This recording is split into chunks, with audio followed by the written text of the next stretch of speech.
Everyone. तो कुछ लोगों का मुझसे ये सवाल है कि हम बीएड में कौन से सब्जेक्ट्स को पढ़ते हैं। तो सबसे पहली बात, आपके जो बीएड में सब्जेक्ट्स लगते हैं, आप कहीं से भी करें, रेगुलर करें, नॉन रेगुलर करें, कहीं से भी अगर आप बीएड करते हैं तो आपको मिलते हैं subjects related to social science, sociology and psychology.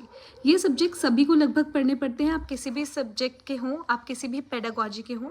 And उसके अलावा आपके पास दो पेडागोजी सब्जेक्ट्स होते हैं, जो कि एक होता है 1 और एक होता है 2। और जिसमें एग्जाम्पल के तौर पे मैं अपना बताती हूँ।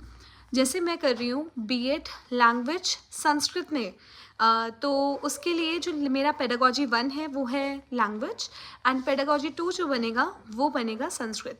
लैंग्वेज वाला जो पेडागोजी है उसमें मैं लगभग सभी भाषाओं के भाषा विज्ञान के बारे में और भाषाओं का निर्माण कैसे होता है, इन सब के बारे में पढ़ती हूँ। और यही चीज़ हम जब संस्कृत एज अ पेडागोजी पढ़ते हैं तो उसमें भी पढ़ते हैं।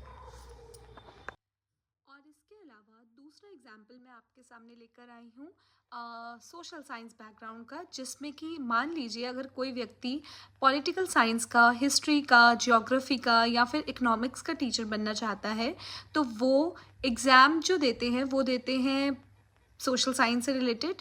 एंड जो उनका पेडागोजी 1 होता है वो बनेगा सोशल साइंस, एंड पेडागोजी 2 जो बनेगा वो उनके सब्जेक्ट स्पेसिफिक से रिलेट कर सकता है।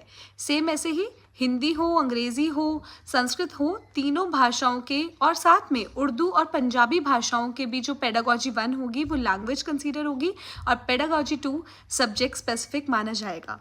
ठीक है, थैंक यू।